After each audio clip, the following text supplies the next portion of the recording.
All right, you're listening to HawkeTalk. I'm here today with Moha Bensofia. How are you? Eric, how's it going, Yeah, brother? Good good, to good see to you. see you. Good to have you.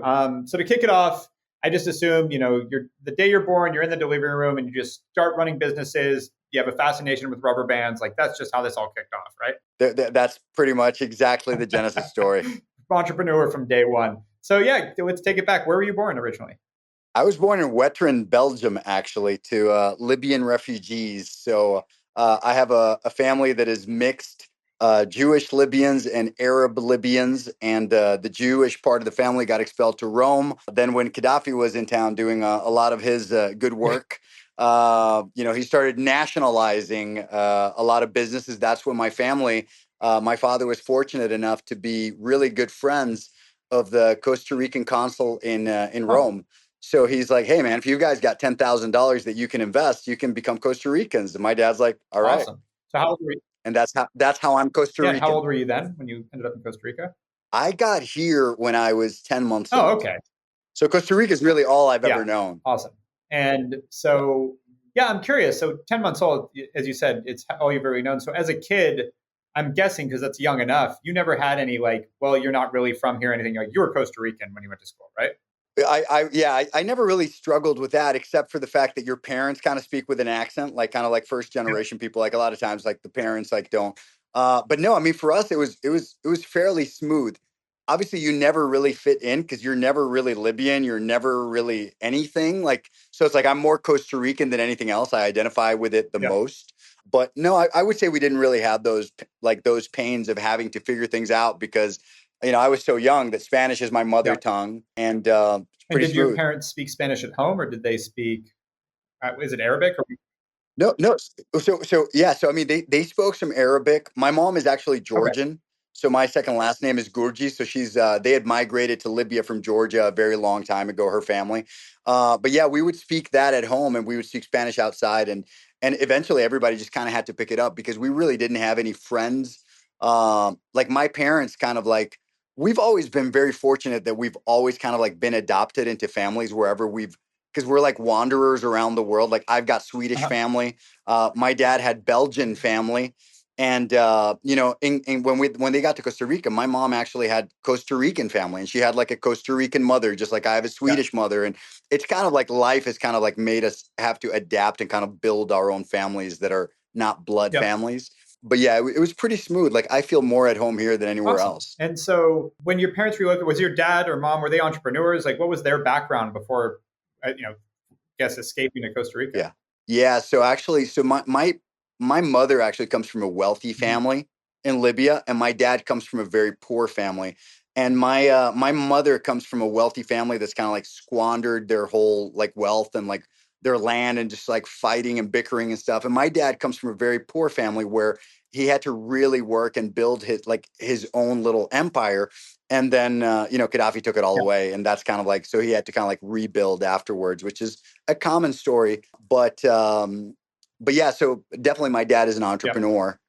He always was. He passed recently, but Got it. yes, a couple of years ago. But yeah. And so, how long were they in Belgium? You said they left Libya to go to Belgium, and then then Rome helped them get into.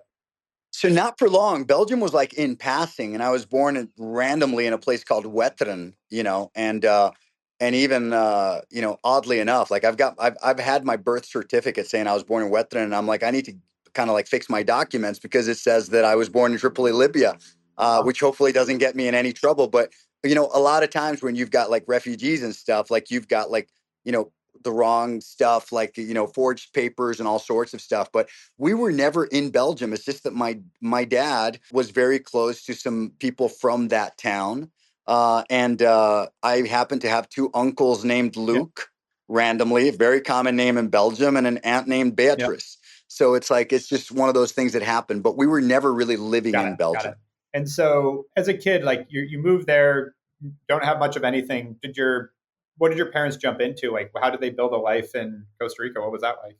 Yeah. So I mean, I a lot of I think my issues growing up, a lot of the stuff that actually led me to be the person that I am, kind of like come from the very strange and kind of like unhealthy interaction between my parents. My mom, who I love dearly, she's she's a very aggressive person. Like she's an extremely violent Mhm. person. Has never worked a day in her life, and she's like one of those very. I love her. I don't want to talk badly about my mom, but she's got a lot of emotional regulation Mhm. issues, and kind of like absolutely no connection to what you and I know, that you got to Yeah. grind, you got to do stuff. Like there's literally like nothing that she's ever really had to do. My dad, on the other hand, was somebody that was kind of like very overpowered by that aggression from my Gotcha. mom. So what I had was kind of like a father figure that was very absent, that would just Yeah. disappear for years at a time. And a lot of my abandonment issues eventually would, obviously, it was very clear when they pointed out, hey, that might be from your dad just disappearing for a couple of years at a time. And with my mom, it was it was just kind of like the person that we were engulfed in, because it was the person that we were with our whole time. So our formation kind of came from my mother. So a lot of those trickled down emotional regulation issues that me and my sister had, and my sister, I think, has dealt with it better historically than I have, has just come down from, that's the only role model that Yeah. you have, right? Yeah, but I grew up in Costa Rica. I actually lived in Costa Rica until I was in my early 30s, until 30. So I never really left until fairly late. And it was an interesting upbringing. Like we didn't really lack anything. We didn't grow up rich. We had an apartment, a small apartment, where we all shared one bedroom, which was very random. And then I remember, like, sometime at around like age 8 or 9 or something, my mom threatened to divorce my dad if he didn't buy her a specific house. And then next thing you know, we're living like in a giant Yeah. house.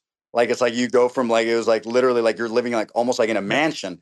And then it was just like this surreal thing. But it's not like we were wealthy. It's just that they just bought a really How did he nice make that house. work? And How did that? well, because when my dad left Libya, when he fled, he was able to salvage some Got it. cash, and that cash was enough to make literally, a cash payment, as opposed to just renting this little apartment in San Yeah. Pedro, which is the area that I grew up in. All of a sudden, he could buy this big house because he did have a couple $100,000, which was a lot of money Yeah. back then, right? And he bought this house, I think it's like for $80,000 in Yeah. cash, which would be worth, a lot more today, Yeah. obviously.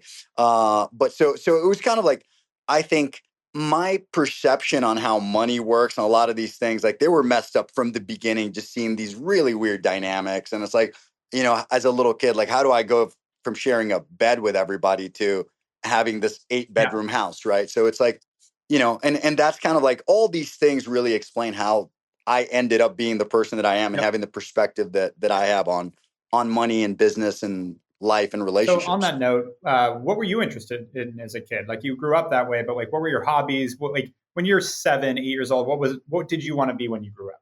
Well, I was, another one of my mom's things. What I've always been very close to my mom. Like, she's really favored me a lot over my sister, which is a horrible thing to say, but it's, we really, this is getting super intimate, A by little the bit, but way. I get I it.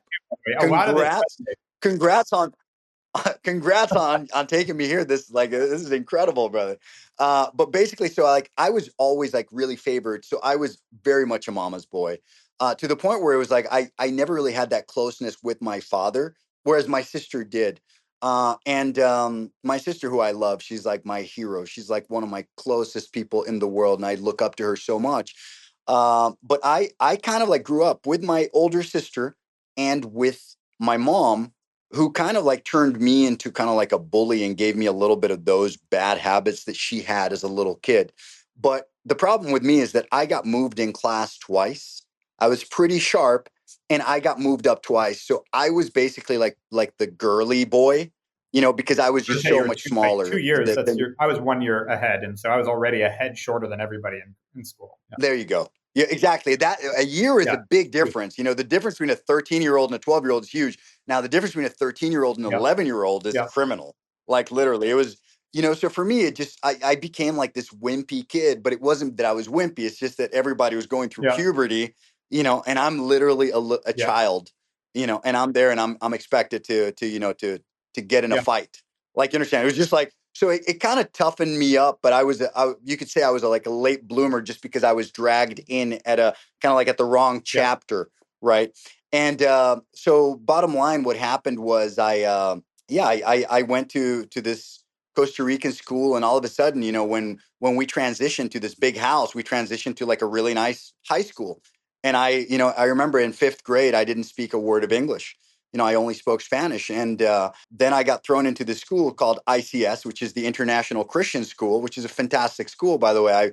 I owe it a lot of my quote unquote success, if you want to say it, to just having like a solid high school education. I never graduated college. I think you know that. You and I are good friends. I think you know a lot of these things. You're just digging deeper into them. But so basically, I went in to this school, and I had this ESL teacher, this beautiful woman named Miss Lynch, who passed a few years ago, and she's from Limon, which is the Caribbean side of Costa Rica, where they speak English. Everybody in Limon on the Caribbean side speaks English, and I basically had one-on-ones with this lady, and I picked up. During that summer, I picked up English, and all of a sudden, I was fairly fluent at it. And but that's how it Got it. was. And what was your like interest? Did you have an idea of you wanting to do when you grow up? Like I know a lot of kids dream about want to be an astronaut, a rock star, Yeah. whatever that is. Like what was kind of where was your attention? My dreams were like very limited. Like I remember very clearly having this thing I used to always say where when I grow up, I'm going to eat whatever I want every day. Like it was just like Love that random things like that they really explain a though. Yeah. lot about me. Like I have the candy room, and you've seen how I eat, and you've seen like and so for me it was just like one of those things where it's those decisions you're making as a little kid sitting in this little apartment watching Yep. Transformers, right? And we didn't do much because my mom was not very Yeah. active. So we were, even though my dad was an athlete, we weren't with him a lot. So it's not like he was taking me out and teaching me how to play soccer or box or whatever. Even those are things that he did, that he excelled at. I was with my mom, who is literally like Yeah. indoors and is overweight, and she's a lot I was more gonna say active now, because a and lot of she's a for fantastic those not woman. seeing you on video, like you're in crazy shape. And like it's funny, you just mentioned your candy room and that your mom's obese and you took after her, even though you are one of the more shredded people of your age probably in the world. But that being said, and you're also into MMA and all those kind of things now, right? 100%, 100%. But like back then, it was like literally my hobbies were watching Transformers, watching cartoons and Yeah. stuff, and at the same time eating junk food, like Yeah. junk food. So there's this reward system that was put in our heads since we were kids. Like literally, like the best thing you can do is just get like a bucket with 16 pieces of KFC chicken or whatever. Like, and to us, it's like it's still like that's still very much connected in my family. It's just that now what I've done is I've over the past 20 years, and that's very kind of you. I've seen you're looking like a beast. You got very scary there when you had the Yeah. beard. You and I looked like a couple of lumberjacks. We just Pioneers. lost the beards, both of us. We look exactly. We really look like pioneers. But basically, what I've done is I figured out those are things that I enjoy. Those are things that are valuable to me. How do I manage to stay in good shape, and how do I manage to kind of like be a good example to those around me, and how do I manage to kind of like grab my friends and like push them to be better and stuff if I'm literally so that's when the whole fasting thing started, because it was like I can be more focused, and I can perform, and I can excel, and I feel great, but at the same time I can afford to eat the stuff that I love to eat without Yeah. ballooning, and staying at around the same I'm like at around the same age weight that I was when I was 16 years old. I've been training since I was 13, 14 Uh-huh. years old. And 30 years later, I'm still pretty much in the same shape, What right? And kicked that off? it's What triggered that? well, what kicked it off was basically being the Got it. smallest kid. So basically, it was always that complex. I mean, I'm not small. I'm like 6 feet, 180 something pounds, right? Like I'm definitely not small. I'm like nobody would say I'm a Yeah. wimp now, or for the past 25, 30 years, right? But back then, it was literally. I remember having this moment where I heard this song by Pantera, and I'm a big metalhead.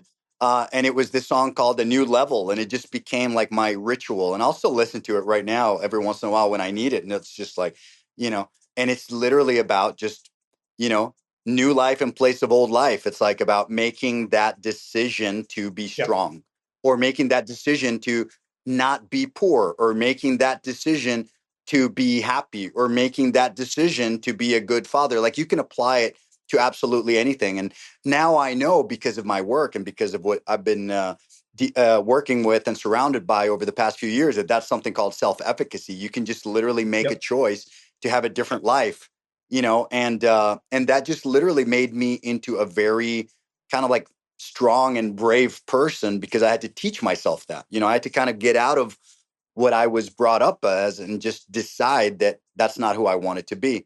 And that's why I truly believe that people can choose to be whatever they want to be. They just have to make that choice, and that's what people That don't. is the entire point of the podcast, is to show where the people came from. And someone like you, that your parents fled Libya with nothing and went to Costa Rica. You didn't speak English in fifth grade, and you've made a huge success of yourself. Like, no, it wasn't handed. It's like people love to assume that, oh, I don't get that because. But my background, I've been pretty open about. Like, I did come from a successful family. I built my own thing and spun out of it, and just did it separately. But so there is that story too, not denying that. But there's a lot of amazing stories out there of people that come from absolutely nothing and create. And I agree with you. It has to do with kind of making a choice and then committing to it is a big part of it. And there is absolutely no shame in using Yeah, what you were, the advantages you had. Like, I mean, so for me, it's just like, because I've literally heard like, oh, it's so easy for that person, they're so good yeah, looking, or it's like it's easy for you to say you've got a six pack, or it's easy for you, your father is rich, or your mother is. It's like, no, like this is the thing. You get handed a yeah, card. One of my biggest heroes is a partner of mine, and I'm very lucky in that some of the most amazing people in the world happen to be my close friends. Some incredible founders, incredible entrepreneurs, incredible you who I look up to and admire and love, who since day one, since I met you, has been just so incredibly generous and open with me. And it's just like it's a beautiful thing that you don't see all the time. But one of the people that I really admire and look up to is a great friend of mine who is an investor in Mendi. One of the first investors, who's a guy named Aron Anderson. If you've never met this guy, and this is a guy that got spine cancer in his spine when he was 7 or 8 years yeah. old, and they told him, "You're never going to be able to walk Mhm. again," and he can't walk. So he's in a wheelchair. By the way, this guy like climbs the Himalayas. This guy's out diving. I train with this guy. He's a beast. Like, this dude will do pull-ups with his wheelchair. Like, he's a monster. Like, this guy's a beast. And this guy literally put it into perspective, because anytime you feel that you've got it figured out, there's always that one thing that makes you understand that there is so much power in perspective. This guy, his response when they told him that he was never going to be able to walk was like, well, fine, then I'll just learn how to fly. Yeah, That's the guy that takes me skydiving. that's tough. That's the guy, like, he's the guy that takes me to do the Yeah, crazy shit, right? Like, so it's just so powerful, and he's not sitting there going like, "Oh, Moha, but you've got your yeah, legs and you can squat." And it's like, no, exactly. he's not pitying himself. So it's like anybody that's saying, "Oh yeah, but Eric Huberman, like, his family's successful." That's where it's like, Yeah, no, dude, it's really not. Is you analyze where you are. All right, I'm the wimpy kid that's 10 when my classmates are yeah, 12. The girls clearly have no interest in me for a while. I need to get my shit together, and you figure it out. You develop a plan depending on where yeah. you're at, right? Like, I'm doing the stuff that I'm doing, and I barely graduated high school. Like, to me, it's just like I see all these things as So totally. advantages. Well, You it's your understand? unique perspective So too. it's And so, actually, on that note, so you get through high school, and did you go to college, or you just never went? I can't remember if you. I went to college. I did go to college, and I mediocre student. Like, I'm just not one of those people that's born to be a good student, Yeah, right? Bad ADHD, and I'm just one of those people. Like, I'm not a yeah. reader. I'm not ashamed Oh of yeah, these things. Like, people, I keep hearing people saying these things like, "Oh, like you're putting yourself down." I think that's insulting, telling me I'm putting yeah, myself down, because I don't think it's like, I'm not embarrassed of it. I'm not ashamed of it. Some people love to read. I yeah, don't. Like, I'll read stuff, and I'll focus on stuff that I care about and stuff. It's hard for me with my ADHD, with my issues, to be able to focus in school. Like, I don't function well in a yeah. classroom I'm the setting. same. But I did study. I studied foreign Mhm. relations, and I literally was two English tests away from getting my Uh-huh. degree, and I just never took them. And I was actually chatting with some people recently. It's like, well, you Yeah, should go you got take it those done. English Yeah, tests. I'm like, just get your degree at age, 90. But I did go to school. I Got never it. And graduated. so, why foreign relations? What were you? I mean, obviously, you're bilingual, maybe trilingual, but what were you thinking? Well, to be honest, I think it's a combination also of from being from everywhere and just kind of like having a very international upbringing, being in a very American Yeah. school, like a Christian American school. But also it was because I just didn't want to do anything that was math Yeah. related, and it just seemed like fun. And I always had an interest in two things, literally in just two subjects. I always had an interest in like English and grammar and like all those things. I'm like the biggest grammar Mhm. nerd. I'm like the biggest. And I also had an interest in history because I like Yeah. stories. And stories, are interesting to me. You know, algebra is just not. Like I just don't want to make an effort in algebra, but I'll listen to, Alexander the Great stories and all these Yeah. things and like all these epic things all the Got it. time. So for me, it was kind of like a It's your good, passion.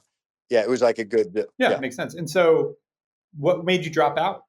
Well, I never really dropped out, to be Sure. fair, if I'm going to be completely overly unnecessarily honest, Please. as always. Like I didn't make much of an effort, and it was, I kind of coasted through it just because I've got great people skills. And I Same. was, I don't want to get people in trouble, but I was friends with everybody, and things go well for people that are kind of like leaders and kind of like, there is a place for that person that does less work and gets the results done because people are Yep. pulling for them and stuff. And We had yeah. very similar college experiences with that, but I took the last two steps. But people are like, "Oh, how was college?" I'm like, "I had fun."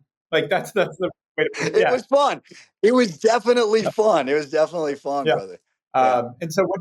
You went to college with one of my partners and a brother of Yeah. mine, who we speak about. I was talking to him earlier, and we brought you Nice. up. Yeah. He called me the He other day. says hi always. Every time I bring you up, he Great says dude. hi. Yeah, I saw Remy, him yeah. post something today. But sorry, I'm about to sneeze. The so coming out of college, what did you jump into? What were you thinking at that point? I've always been like a hustler, like entrepreneurship. Like to me, it's just always like, the thing about me is just like I remember back in the day, like because I have a lifestyle where I kind of like good things. Like I'm not very materialistic. Like I'm not very into like, I don't think I need you know, an Yep. airplane. Like even though it's not out of the realm of Yep. possibility to be able to afford it. Like it's just not something like I'm happy flying commercial, like stuff like that. Like there's not things that I'm aiming at like that. But I do value being able to like eat and drink Yep. the Yep. best stuff. And that's very expensive. And I like staying at really nice hotels and I knew that very, very early on that I had my mom's affinity for expensive Yep. things. Like I just like expensive things. Like I'll go to I'll have the $1,000 Yep. dinner. Like I just knew it. So for me, very early on, and a lot of it comes from kind of like the brainwashing that my mom put into me. And she's gonna kill me when she hears this. But I remember very early on, and these are those things that are marked. I've never spoken about this to anybody, but I remember she said to me when I was a child, you better make sure you make a lot of money because you like to spend money like Yep. I do. And she also put this thing that I needed to kind of like make money for her. And it was like she kind of like instilled it in me. And I've really genuinely got this thing where it's like whatever I make, my mom gets as much of it as she wants, right? It's kind of like this sick programming, which I think is fair. Like I don't have Yeah. an issue with it.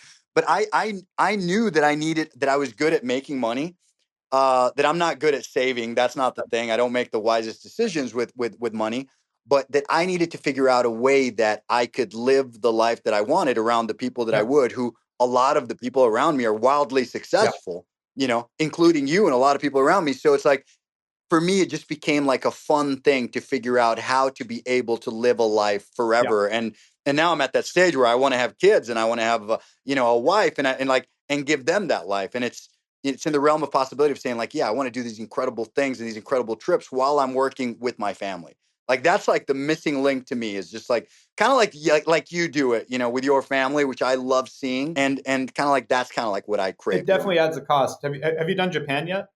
I've not done Japan. I was going to do it last year, and I haven't On done the it. note of like the best meals, like there is I saw your uh, trip though; it and looked it's like incredible. I think on the Michelin list, number one city in the world is Tokyo, number two is Paris, number three is I think Osaka, number four is Kyoto. So it's like you go Wow. to like the best restaurants in the world, three out of four of the top cities are in Japan. So it's like I was actually going to do last year. Me and Elsa were going to do a trip to Singapore and Japan. It was just 2 weeks of Michelin star Yeah. restaurants back Yeah. to back, and then we ended up doing a Nice. different trip. But I definitely No, need to it's do that. amazing. But all right. So you get out. You know you need to hustle. What did you do first? Like, what was you, leaving college? What did you get into? So I've only really ever had, you know, like three Uh-huh. jobs that I wasn't great at, any of them, to be honest. But the thing that I've always been passionate about is teaching. So like my Yep. ideal scenarios, I'm the happiest as a Yep. teacher. I'm very patient. I love kids. I love teaching Yep. adults. It's what I did in Libya after the war. Like teaching has always been like the one thing. Like if I would identify with one job, it definitely wouldn't be as CEO. I don't think it would be as investor because I kind of see myself more like as a friend to founders, like kind of like a co-founder type. But teaching is something I've always really enjoyed.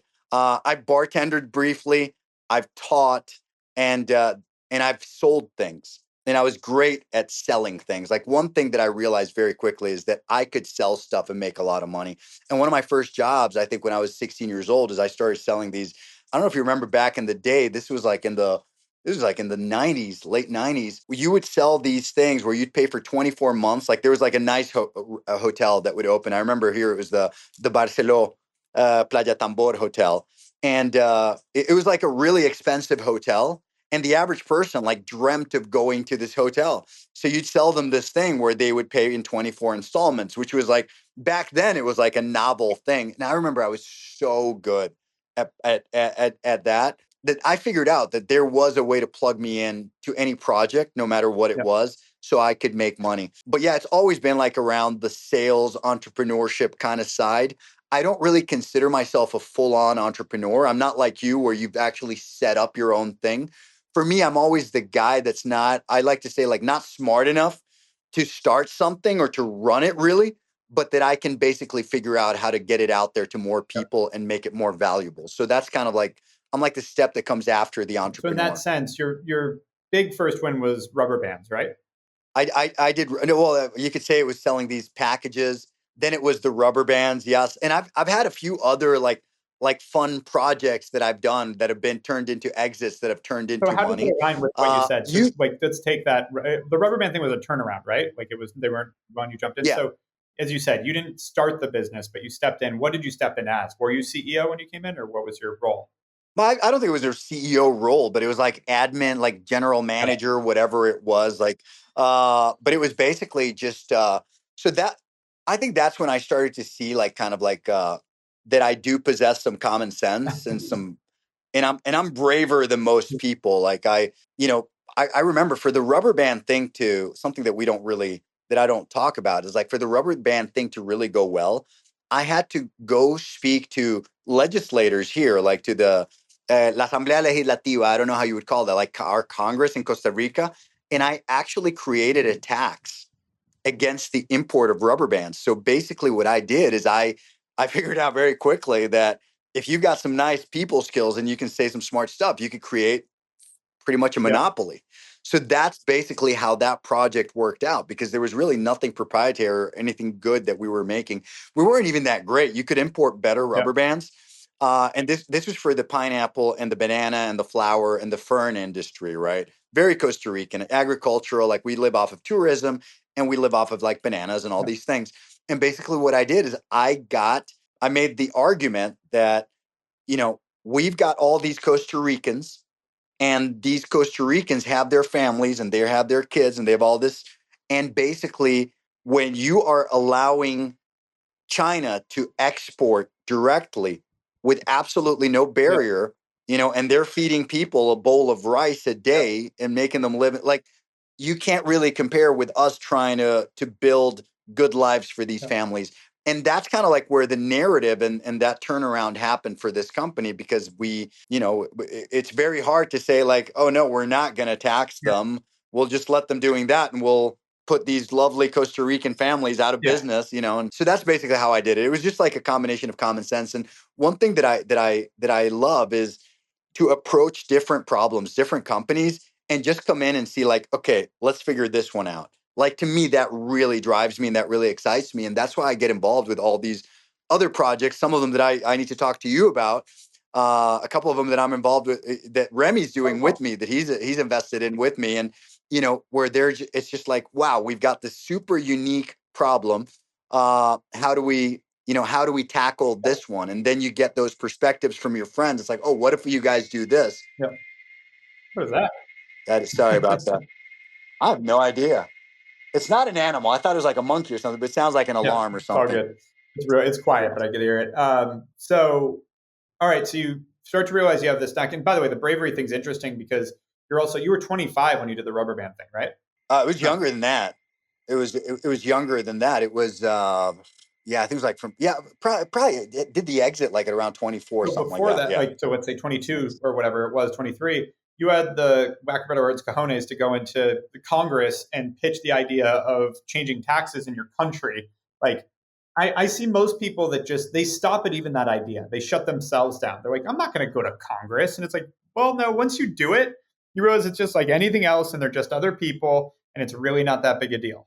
It's so easy. It's so easy if you just kind of like, if you just approach it with the mentality that you're just going to go talk to Yeah. people. Like, everything is so easy. Like, every partnership, like that's what gets me going. And it's kind of like such an advantage that people actually think there is this limitation. It's like, oh my goodness, it's impossible. Like, anytime you hear, oh my goodness, it's impossible, that's probably a great opportunity to Right. jump in. That is very strange. That might be an animal, by the way. I really don't know Costa what Rican that animal. sound is, As I but mentioned, I'll be down there for the first time in a few weeks. So could be monkeys or something. Yes, Um, yes. sounded You're like on your some way. sort of aircraft was what I thought first, but No, it's some sort of bird or monkey or something, because I can yeah. hear the And again, like vibration, and for it's in those this not on tree, video, unfortunately. Moha's currently, Skyping in from the jungle. It's perfect. I am. So you build that company, you learn all that about yourself, you sell it. Was it then? Were you like bit by the bug? You're like, now I want to go fix other businesses. I want to get into this more. As you said, you didn't really. Well, actually, what I did is I went I went back to Libya. I've always had this thing where I wanted to do stuff in Uh-huh. Libya. It's usually turned out pretty badly. Like, there's something about Yep. that place. It's just like, but it's like I've always had like this thing. I don't know if it's like wanting to belong somewhere. It's just like, I don't know what it is, right? My story with Libya is actually it's pretty funny. I think you know this, but my name is actually Mm-hmm. Wasim. I don't Yeah. know if you knew that. Yeah, so a few people actually know that. So my real name is Wasim. But the Moha comes from the fact that my dad, who is was always like a super secular person in Libya, my dad was set on naming my sister Sophia when we were in Mm-hmm. Libya. And so my sister's name was Sophia, and under Gaddafi, they had this thing where you needed to have a Mm-hmm. Muslim name. And my dad's like, well, it's going to be Sophia. There's absolutely no other name that there's going to be. There's no option. They're like, well, just come up with like a second option. And he's like, it's not happening. It's Sophia. I'm set. That is an animal, Yeah. by the way. It's 100% going to be Sophia.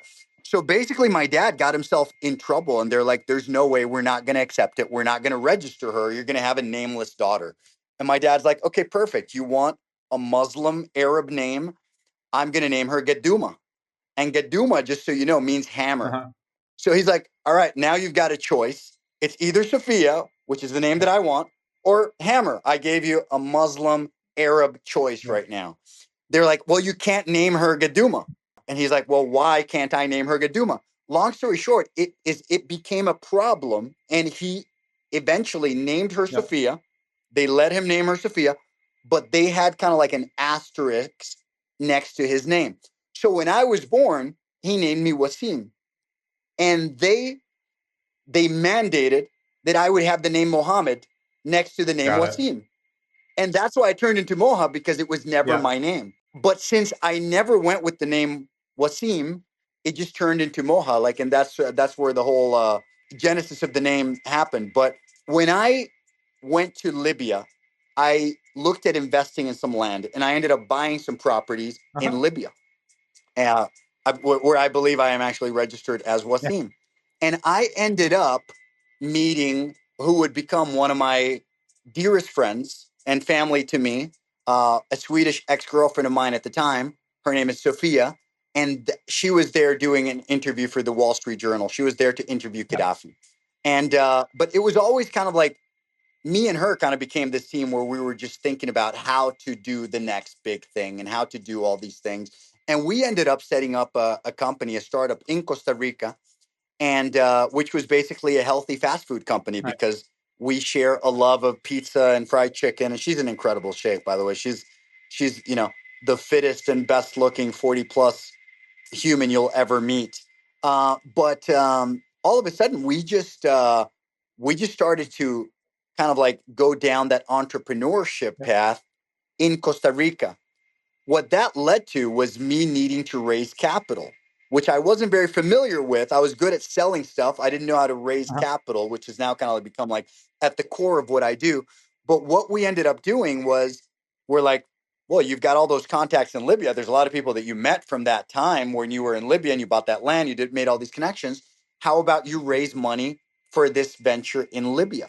And I ended up going to Libya to raise money for that company, which eventually, as you know, turned into 4 years in Libya and turned into war and turned into, you know, the Arab Spring, Yeah. quote unquote. And that's when my whole life turned to turn into this, tech Yeah. guy, which I clearly not. If you know me, you know I'm not a tech guy. I'm just kind of like in that world because even tech needs a Right. salesman. And so, And that's kind of like the whole thing happened. And that's how I ended up in Sweden and that whole got it. genesis. And And then what did you end up building in Sweden? There was a big software company that you ended up helping build, right? well, there's a few of them. So basically, what I did is I joined a company called Mhm. Fishbrain, and I went to Fishbrain and I said, I know nothing about software and I know nothing about fishing, but I can help scale you. I can help 10x you, but it's going to cost you, a few percentage points, a couple of percentage points. And that was my first exit in Sweden, right? Which was a company called Yep. Fishbrain, which is the world's largest social network for I actually didn't know anglers. that. After that, after Fishbrain, I realized that it was actually pretty easy. And it kind of sounds bad to say it in hindsight, but I could basically do that on running on 2% of my Yeah. capacity. Like it was so easy. It was basically like I was just monetizing my skills, my personality. I was literally monetizing my personality. It Yeah. was one of the first things I did with Fishbrain was I went there and I flew out and I met like the general manager of Bass Pro, Mhm. and I literally remember having like Gator and drinking, beers and margaritas with these people, and just meeting all the fly Yeah. fishermen and stuff. And all of a sudden, it started taking off, and meeting all the guys from the fishing clubs. And I can go inside, by the way, if the sound is Oh, really we can bad. try it. I mean, it's not really bad. It's in this. It's subtle in the background. It's kind of it adds a dynamic. You're in Costa Rican jungle. It's got Yeah, I am in vibe. the jungle. So yeah. Bottom line is, after Fishbrain, I was like, you know what? I did my next project after that, and after doing like a couple of them and getting a couple of exits, I was like, this is really good because I'm making money. I've got my salary.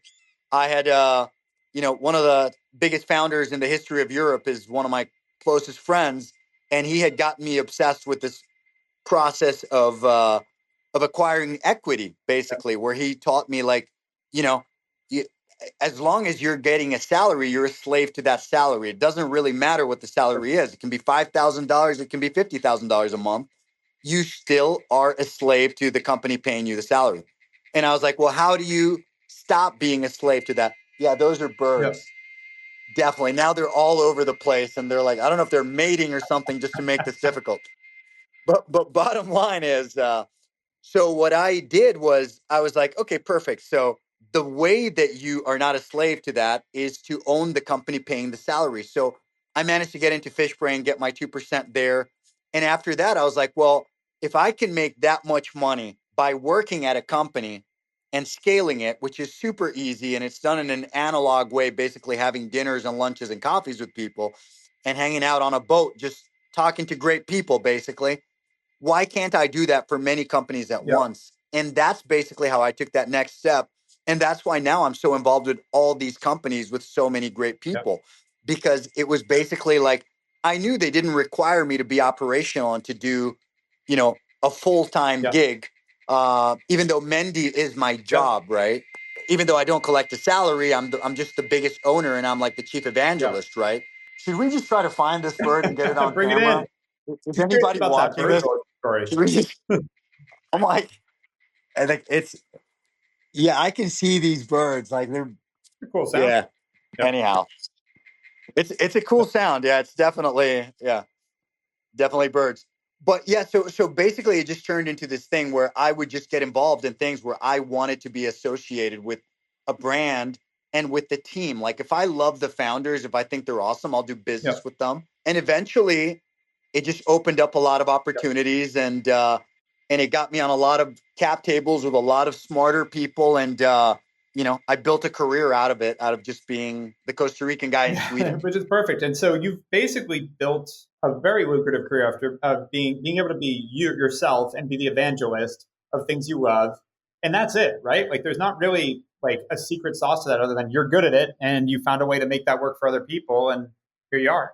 Being brave, being transparent, being honest, and being generous, like, and bringing people in, not Yeah, bullshitting them and saying, "Oh, I can give you $2 when you can give them three." Like for me, it's always like I don't haggle. I yeah, just go in and I'm like, "Look, this is what it is. Let's go in and do this yeah, together." You can call up Remy and tell him, because we've done a couple of deals in the last couple of weeks. It's always like that. It's like literally like, "Here, man, here's the yeah, cap table. Here's literally everything. This is what I yeah. have. This is my document. This is what I signed. Let's do it together." It's like, let's go. Like, it's very easy to get things done when people Yeah. trust you. If you've got the trust of people, it's so easy Well, to and get the things done. simplicity, you already have it all set up. It's like, this is what we're doing. There's something about that when you just productize it, make it simple, that then it's repetitive, then it's repeatable, excuse me. And again, people trust it because I remind our team about that all the time when they're talking to people about getting into marketing. It's like, we do this 300 and something times a month. They do it maybe once every few years. So like when you now know what you're doing. The people that are working with you haven't been through this before. When you make it easy for them to understand, you make it really transparent, you make it systematized. It's really easy to say yes or no, and a no's fine too. It's when you make it ambiguous that it gets hard. It's like, oh yeah, that makes sense. It's almost like muscle Yeah, memory. It's almost like it just turns into this Mano, necesito, estoy tuanis. Te agradezco, pura vida. I was gonna get some light from my brother-in-law, Jose Miguel, but I'm good. I like the yeah, light right now. Yeah, so it's like for you guys, it's like muscle memory. Like you guys understand what you guys are doing, so it's like, why would you try to invent the squat when these people have done it 10 billion exactly. times and they're telling you exactly how to do it? Like it's a beautiful plug Yep. and play. And so now you've got Mendi, obviously, which is transforming brain health and mental health in a lot of ways and is an amazing company. What are some of the other things you're working on right now? I obviously know a few, but for audience sake. Right. Yeah. So Mendi is obviously it's neurofeedback, in-home neurofeedback. It's brain health, but I'm involved in a lot of fun projects. Mendi is just a good one. I've had my PTSD from childhood and war, ADHD, anxiety, emotional regulation issues. Like it just really helps you. I mean, this is you've seen it I obviously. literally You have know it it sitting well. right You've here, worked with it. just to be clear. It's obviously it's just great to kind of like tap you into. I love that. I love that. It's just a great way to give you more control and more agency over your brain by strengthening your prefrontal cortex. So that's something I'm very passionate about because I'm a Yep. user, right? I'm not a neuroscientist. I'm actually somebody that is the target demographic. And my whole thing is like, I wish I wouldn't have found out about this at age 40. I wish I would have found out about this. That is so loud. I wish you were not doing that. I wish I would have found out about it at age 15, right? It would have probably saved me from having an overdose at age 16 and being in a coma, and almost not graduating high school, right? So it's that I'm very passionate about. But there's also a lot of really fun projects that I'm getting involved in, with just incredible. I'm flying out to Manchester in a couple of days to have dinner with these two founders, Haley and Ravel. This beautiful, incredible biracial couple that I met in Mykonos that they're just a gem. They're like, and by the way, I'm very transparent. They're a PR dream.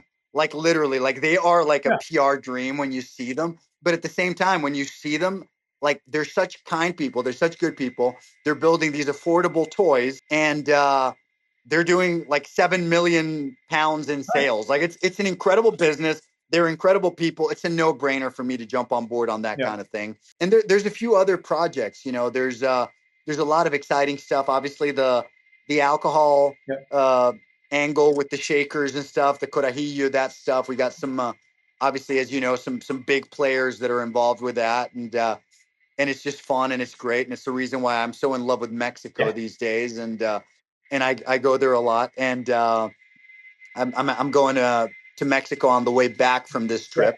I'm going to Spain to see my for a 9-year-old's birthday. So I'm going for my goddaughter's birthday to Spain for a few days, and after that, I'm coming back. My life has kind of basically become just these relationships with these people. The people that I am partners with and that I work with actually become my friends. The family that I didn't really have, growing up in Costa Rica is the family that I have now, like you in LA, you in Santa Monica, these are all people like where I'm just very fortunate that I've built this group of 50 people that are family to me, whether they're in Dubai or they're in Costa Rica or in Saudi or in LA or in New York or in Sweden, obviously. Yeah, that's basically what it is. But I'm projects that I'm excited about. The toys I'm very excited about. Obviously, Corajillo I'm very excited about. Mendi is obviously my baby. But I'm involved in everything from esports teams to all sorts of different projects. Everything from a lot of femtech projects. I do a lot of investments with Elsa, who's my partner in a lot of these things and who comes on as an advisor in a lot of these things. She's one of the top impact investors in Europe. Yeah, there's a lot of things that I'm very. I just a few days ago I was intro to this incredible entrepreneur that makes these 3D printed bras, and she has this. I like people that are delusional and think they can change the world. Those are the only people I want to get involved with, So, and when you talk to me about, there's 4 billion women, and no woman has 2 breasts that are exactly the same, and it's very, very difficult. This, it's very easy to get me excited about it, and I get more excited about the impact that it makes in people's lives and individuals' lives than I do about the money. But obviously, there is a component to, you solve a big problem and you help a lot of people, you make a lot of money. It's like the side effect, 100%. Right? So last couple of questions for you. Number one, what's next? Is it just keep finding these cool things, find the 3D printed bra, like just keep finding cool companies you can be helpful for? Doing cool stuff with friends. Like, I think I'm at that stage where I want to settle down. I want to have what you have. Kind of like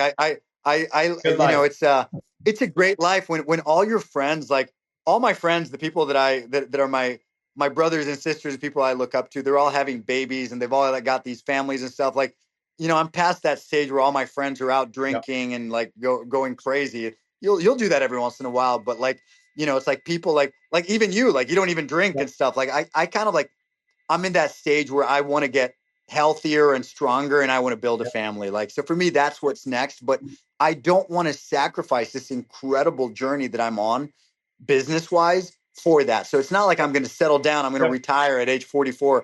I'm going to hang up the gloves and no, I want to have a woman that's super excited to do these incredible things with me. Right. That wants to travel and meet these incredible things. And, I'll jump on your boat with my wife and my kid, who's hopefully half as cute as yours. And that's kind of like the next thing for me. As you know, it's doable. It's not a big ask. It's just like anything else. You just got to go for it, but it's livable. And so you just got to choose. You just got to prioritize it and choose it as the thing you want to do right now. Yeah. I think that's where I'm at right now. I haven't felt like anything's sacrificed. It's just grown, which is great. And so last question for you. What's your piece of advice for someone else that like just starting out wants to pursue their dreams, wants to take on life in their own way? Like what would be the one thing you either heard or wish you heard that you think could make an impact? Ignore everybody that tells you can't do it. Like literally, like if you're, what my favorite song is a song by, one of my favorite songs is a song by Peter Gabriel called Salisbury Hill. And Salisbury Hill is about making that crazy decision. And the only thing that's stopping you from success is literally all the shit that everybody's going to say to you to stop you from doing it. Just literally just go into that delusion full force. I would say though, this is I will kind of like make that, don't leave your job and pursue your dreams of becoming Beyonce if you have zero talent. Like that's not going to happen. What you want to do is you want to make sure that you have enough to eat, then take that leap. Because a big problem I see from a lot of people is like, oh, I gave up my cushy job, my great job. And now it's like, well, you're an idiot. right? So basically, make sure you've got food on the table. If you've got 6 kids, maybe don't go pursue your rock dreams. I'm not saying don't do it, but make sure they're Yep. fed, and then go Yeah. all out. There's plenty of time in the day to do both too. You can work a full-time job and build something. People literally, this whole excuse of I don't have Yeah. time to train. Look at you, man. You've got a baby. You're an incredible father. You're an incredible husband, and you are in unbelievable shape, which you weren't like when I had met you. I mean, I saw the transition, how you got in incredible shape, and like to me, that's like if that's not testament to there's enough time to whatever you need to do, and you can build a company, and you can come on, like there's really no excuse for the whole there's not enough time in the day kind of Well, thing. Moha, this has been amazing. Thank you for coming on HawkeTalk. I love you. I'm grateful for you, brother. And I look forward to seeing you very soon. Absolutely.